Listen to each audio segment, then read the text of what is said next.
Yogah Karmasu Kaushalam.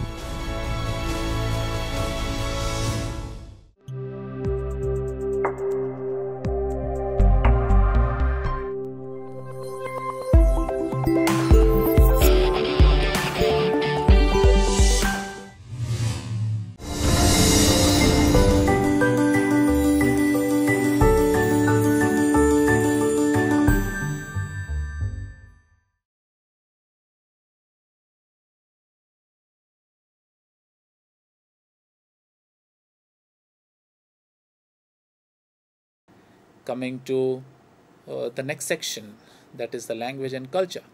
Language is the most common and dynamic form in which culture is preserved and through which it is transmitted. So in a way, language is a reservoir of culture. Culture has been defined as the sum of transmitted behavior, patterns, arts, beliefs, institutions, and all other products of human work and thoughts, characteristics of a community or population. Ethnocentricity, on the other hand, is the belief in superiority of one's own ethnic group, nation, or culture is manifested in the use of language, and ethnocentrism is maintained through language by creating myth. Every culture has the process of myth creating through language. In context of socially acquired knowledge, one has to know or believe in order to operate in a manner acceptable to its members. Culture, being what people have to learn as distinct from their biological heritage, must consist at the end product of learning. Knowledge, in a most general sense of the term, is acquiring any language without getting into the grammatical aspect of it. The problem starts when we have to translate from our language to the language that we wish to speak. That is where the communication gap comes, and that is where the problem starts. Looking into the concept of cultural knowledge, Hudson in the year 1980 makes the following distinctions. Cultural knowledge is acquired from people. Shared non-cultural knowledge, which is shared by all human beings but not learned from others. Non-shared, non-cultural knowledge is unique to individuals. Let us now look into the relativists' view. According to the relativists, each language imposes its own grid on language users' experience, and it provides a set of pigeonholes in terms of which the users of a particular language reduce the world of experience and knowledge of order. The principal linguistic relativity or linguistic determinism, popularly known as Sapir-Whorf hypothesis, tries to relate thought and conduct of language.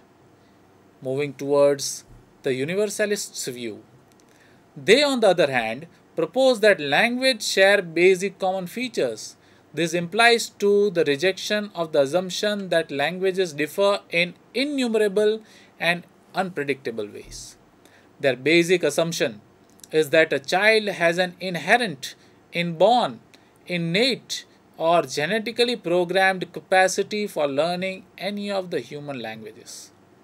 To sum up, it can be said that after looking into the perennial aspects of the interrelationship between language, society, and culture through various characteristics that we moved into during my talk upon it, one can say that all the three are to be taken together and in a seamless, holistic manner.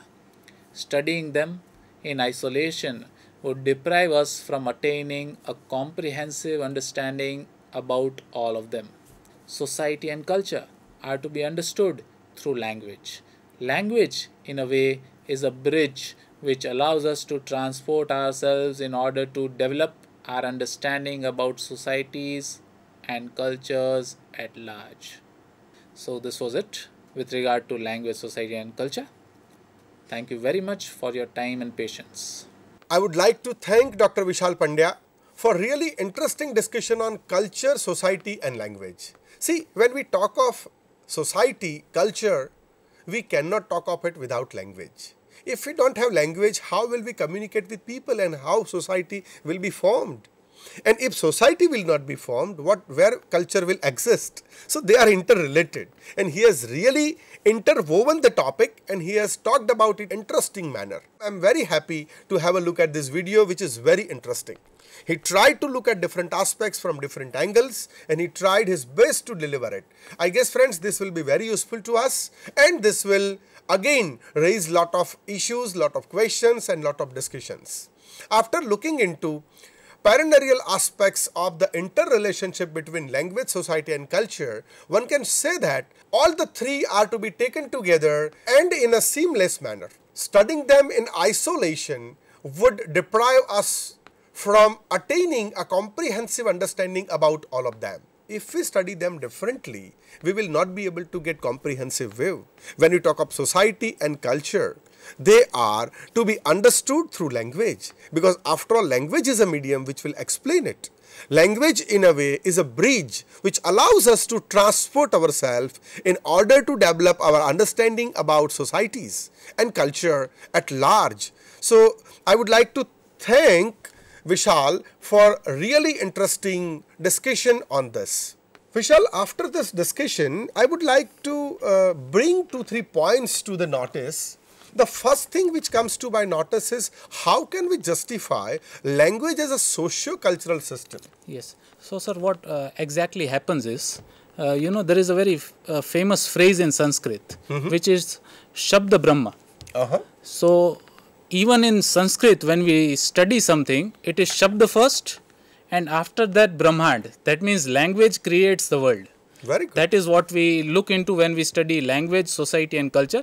With regard to the socio-cultural system, coming to that point, we can say that language is a very social phenomenon and the product of culture. Hence, it is called a socio-cultural system.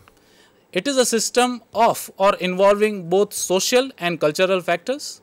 Culture in turn is the integrated pattern of human behavior that includes thoughts, communication, actions, customs, beliefs, values and institutions of racial, ethnic or any social class. So it can be said that when we study language, we have to by default study it as a socio-cultural system. We cannot study language in isolation at all. Very subtle observation, I guess, and yes, this will be very useful to our friends, the way you presented it. Yes, sir. Another idea which comes to my mind, or another issue which hampers my mind at present, is what do we understand by the term cultural competence? Yes, sir. So now for that we will have to study two aspects. One is what is culture. Culture in simple is finding an effective way to present our views through language. That is culture. So cultural competence would refer to our ability to interact effectively with people of different cultures. Very true. It is comprised of basic 4 aspects, sir. First is awareness of our own cultural worldview. That is an individual's cognition or ability to perceive his or her personal reactions to people who are different. Then it would be attitude towards cultural differences, wherein an individual's like or dislike for something which is called an attitude object, that is a person, a behavior or an event, and that may be positive, negative or neutral view of the object concerned. Third would be knowledge of different cultural practices and worldviews. That is an individual's familiarity and understanding of something that is known, like his or her values and beliefs about equality, which may be inconsistent with his or her behavior. So what happens here is, sir, when we move towards the cross-cultural skills aspects, that is the most important part of cultural competence. It can be said that it is an individual's aptitude or talent lying latent in him or her, and specific abilities that enable him or her to understand something.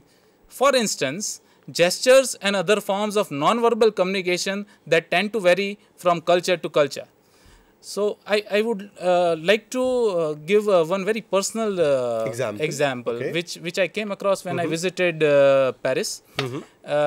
We usually give a thumbs up when we say it is okay. Yes, Yes. true. But when I went there in the University of Paris, there was one gardener who was gardening, and he said that I should move aside because he was continuing with his work.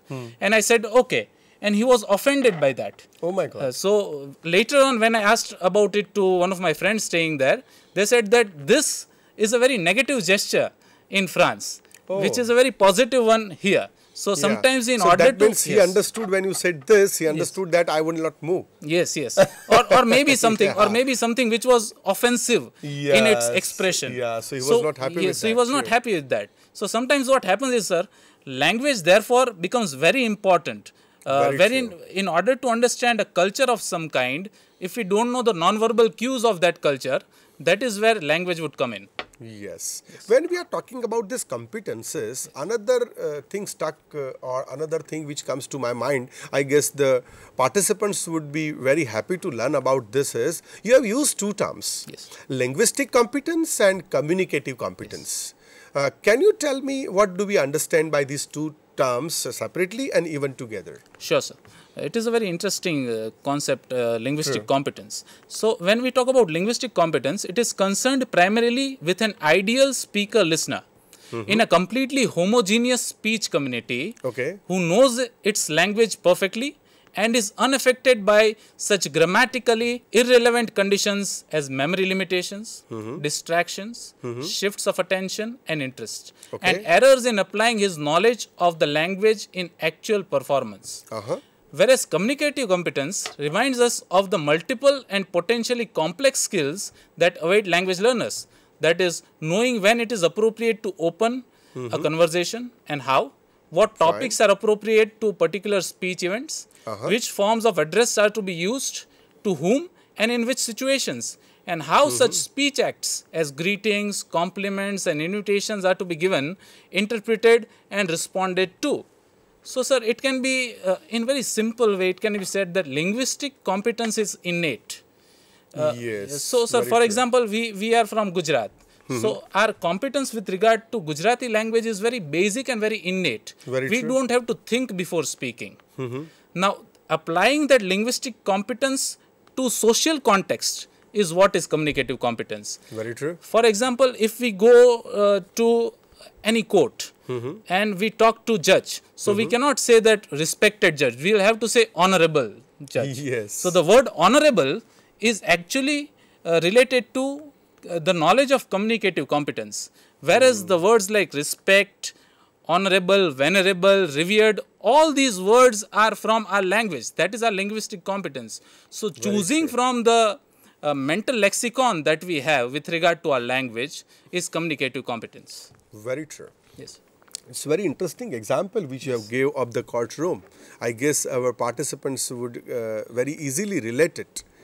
Another thing now comes to my mind is, it's becoming very interesting, so I'll be coming with more points and ideas. What exactly is the difference between code switching and code mixing? Exactly, particularly in communicative strategy, what do you mean by these two terms? Will you help me? Sure, sir. Code switching. Now, an instance wherein a speaker or a writer who is a bilingual or a multilingual switches from one language to another, and this happens when the speaker or a writer and the listener or a reader belong to different language communities. That is code switching. Whereas code mixing is an instance when a speaker who is a bilingual or a multilingual mixes one language with another quite unconsciously. So that is how. Okay, will you elaborate? Yes. I would like to give one example with regard to that. Yes. So with regard to code switching, for example, I am talking to a person from another speech community altogether, and that person does not know the language that I know. Okay. For example, I am very good at Gujarati. Fine. And the person who is in front of me does not know Gujarati at all. Fine. That is when I will have to switch from my code. So their code is language. Yes, so that code is very Gujarati. True, very At true. that point in time, I would be switching from Gujarati to a common platform language. Okay. And that would be English. Fine. That is why we are switching over. And with regard to code mixing, it is very unconscious. sometimes when we are talking nowadays, you know, the language that we use in metro cities, sir, for example, the language that we use in Ahmedabad or in Bangalore or in Delhi or in Mumbai, we use English words while we are talking Gujarati quite unconsciously. We don't know that we are switching over, but we are switching over. So that is mixing. Now, mixing is unconscious, wherein you don't have to be aware about who is in front of you. Very true. Okay. So, when sir, for example... Yeah, you can give many examples. Yes. One of the most simplest of example would be the word taunt. Taunt is a English word. Now, anybody in a Gujarati community who does not know English language at all would be using the word taunt as if that word is Gujarati. Very true. Actually, that word is of English origin.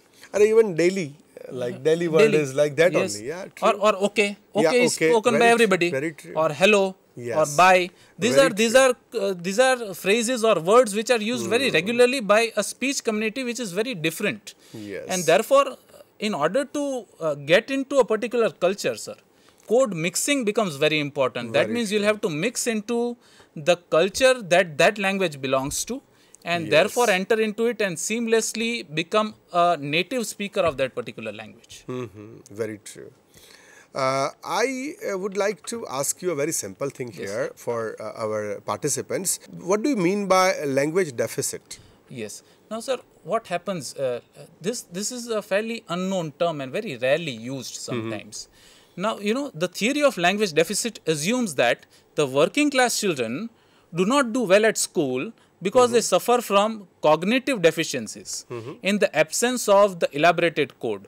Okay. They cannot organize their experience and interpret the world the way the middle class or the higher middle class children do. Yes. Now, therefore, the word deficit, sir.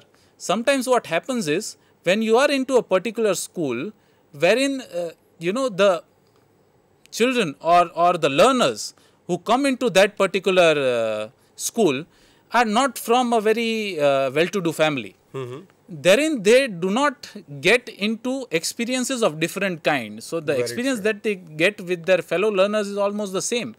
And sometimes we always, you know, come across students, sir, especially in colleges wherein I teach. I teach in a college. Particularly in rural areas. In rural areas. Or such belts. What happens is, sir, they are very well aware about the happenings around, but sometimes they are not able to put that in words. Yes. Or put it that... is difficult for them to comprehend sometimes, or even if they comprehend, expression is difficult. Expression is the most difficult. And that is the word, sir. Expression is the word here. And therefore, deficit becomes a huge problem. So, when they don't get proper words and constructions to express it. Yes. And that is where we always focus on the concept of developing mental lexicon. Yes. So, any college teacher should always try to develop mental lexicon of the student in the second language, that is English here. Yes. So that they are able to comprehend and, more importantly, as you said, sir, express what they exactly want to say. Very true.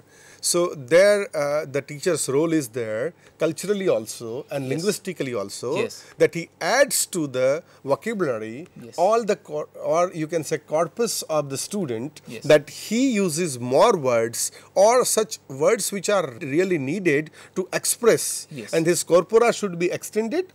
His active vocabulary should be extended, and those words should be added into his active vocabulary. That will help him. True. Yes, that is what I guess will be useful. Exactly. I guess this is very interesting discussion, and we can go on discussion various topics, and there are many things or many ideas which come out of this module or this discussion, and it may go on, I guess, endlessly. So, I should stop here. Rather, I would say I am not keeping a full stop here. I am keeping a comma here, friends, for you, and you can have some more discussion with us in a discussion forum. You can join us, you can discuss us, you can ask me many things, and whatever I'll be able to respond, I'll certainly try to respond. Other things I'll pass it on to the experts, and they will try to respond. I would like to thank you, Dr. Vishal Pandya, for your really very interesting discussion on the topic. There are many terms which are very rarely used. Yes. So I think they will be very useful to our participants, and they will also able to understand the context between culture, language, society. I know that many of them are very well aware of it, but maybe some of them will try to look at it from different angles, different relations, and when we look at the same thing from a different angle and different relation, many a time it gives us a different meaning. So they will be able to come out with different meanings, and they will make their classes, they will make the learning of the students more meaningful, and that is our purpose. Friends, the purpose, the end goal, the real objective of this discussion is to update ourselves, to make ourselves better teachers, and that is expected, and that is why we all are putting this much energy into. And I guess today's module is also one of such effort, and it is a successful effort. For such a successful effort, I would like to thank Dr. Vishal Pandya on behalf of UGC Human Resource Development Center of Gujarat University, on behalf of National Resource Center of Ministry of Human Resource Development, Government of India, and I would like to thank him on behalf of all the team and the participants. Thank you very much. Thank you once again, sir. Thank you for putting faith on me once again. As I discussed earlier, that I was also in your earlier Arpit MOOC modules, and I would like to continue being a part of your wonderful team in the future as well. Thank you. Thank you very much.